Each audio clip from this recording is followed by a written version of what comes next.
Ini bukan masalah duit, ini masalah pride untuk bahwa BUMN hadir di Formula E ini untuk Indonesia. Bukan untuk Anies atau Jakarta, tapi untuk Indonesia. Setuju kan teman-teman ya, bahwa BUMN hadir 12 untuk Indonesia.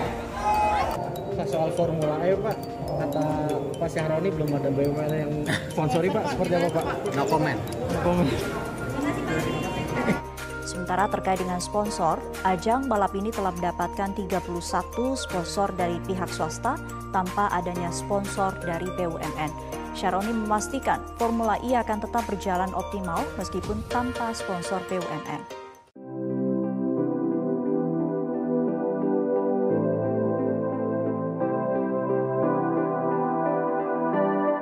Assalamualaikum warahmatullahi wabarakatuh. Salam sejahtera untuk kita semua. Pemirsa, coba perhatikan patung ini.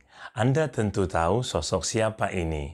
Ya, inilah patung Pak Jokowi dengan pose gagah naik motor. Patung ini berada di sirkuit Mandalika, Lombok Tengah. Ditaruh di depan pintu gerbang utama.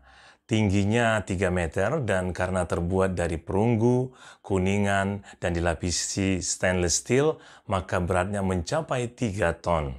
Patung ini diberi nama Speed, merujuk pada kerja cepat Pak Jokowi dalam membangun infrastruktur Indonesia. Sejak dulu kita tahu Pak Jokowi dianggap cepat bertindak, berani mengambil keputusan, bicara sedikit, dan tidak suka kegaduhan dalam kabinetnya. Jangan tanya saya mengapa patung Speed Pak Jokowi ada di sirkuit Mandalika. Jangan tanya saya mengapa patung Pak Anies Baswedan tidak ada di JIS. Yang pasti, biaya pembangunan sirkuit dan stadion JIS dari uang negara, uang rakyat, bukan uang pribadi. Jangan juga tanya saya mengapa manajemen pengelola sirkuit Mandalika ITDC punya hutang sebesar 4,6 triliun rupiah. Dan BUMN ini dengan persetujuan Menteri BUMN sudah meminta DPR untuk membantu kebutuhan keuangan mereka sebesar 1,19 triliun yang tercatat sebagai PMN. Oh ya, Menteri BUMN saat ini adalah Bapak Erick Thohir yang juga merangkap jabatan sebagai Ketua Umum PSSI. Rangkap jabatan memang sudah biasa di Kabinet Pak Jokowi. Lanjut, beliau juga anggota Komite Olimpiade Internasional sehingga punya koneksi dan kemampuan lobi tingkat dunia. Maksud saya, setelah Gatot atau gagal total menjadi tuan rumah Piala Dunia U20 Juni 2022 lalu, kini Indonesia masih diberi kesempatan oleh FIFA menjadi tuan rumah Piala Dunia U17. Ini sebenarnya hebat banget. Yang tidak mengenakan bagi kita semua pendukung Pak Anies Baswedan adalah soal omongan Pak Erick Thohir tentang satu pintu yang ada di JIS dan kekurangan JIS dalam hal akses menuju stadion dan kurangnya lahan parkir. Terbaru, ada temuan bahwa rumput JIS tidak memenuhi standar FIFA dan akan diganti pula dengan biaya miliaran rupiah. Intinya, JIS punya sejumlah kekurangan dan Pak Erick Thohir sebagai Ketum PSSI punya niat baik untuk merenov JIS agar memenuhi standar FIFA.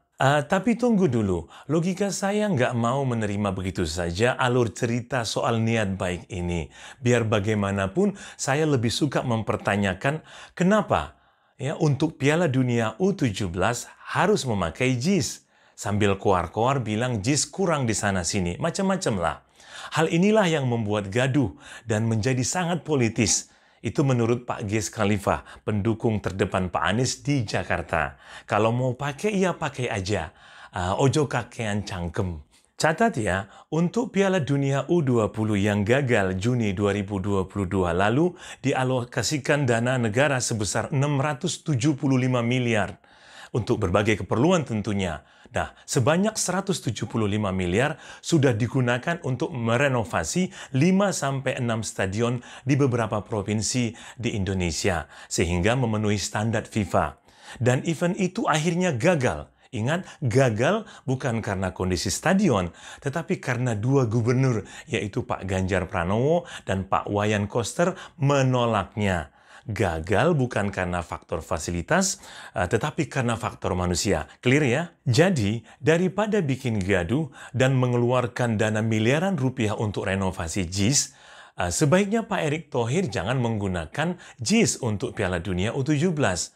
Pakailah 6 stadion untuk Piala Dunia U20 yang gagal itu. Biar apa? Biar uang miliaran rupiah yang sudah keluar untuk merenovasi stadion-stadion itu bermanfaat. Tahu kan, gagalnya U20 telah pula menggagalkan potensi ekonomi sekitar 3 triliun lebih. Jakarta cukup diwakili oleh Stadion GBK. Dan jangan lagi kalah ya sama konser nyanyi-nyanyi. Kan GBK fasilitas olahraga utamanya. Ingat Pak Erick Thohir, hutang BUMN sudah bejibun. Ribuan triliun, iya kan? Bahkan untuk tahun ini uang kuliah di perguruan tinggi negeri seperti UI dan UGM naik berlipat-lipat. Puluhan ribu mahasiswa baru menjerit dan terancam gagal bayar. Indonesia tidak sedang baik-baik saja.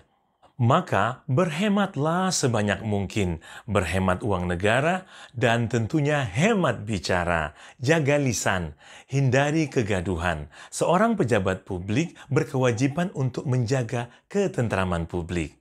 Terima kasih sudah menonton dan tolong berkenan mensubscribe channel ini. Berikan juga komentar terbaik Anda untuk mengcounter para buzzer. Insya Allah Pak Anies menang Pilpres 2024 satu putaran. Tetap semangat!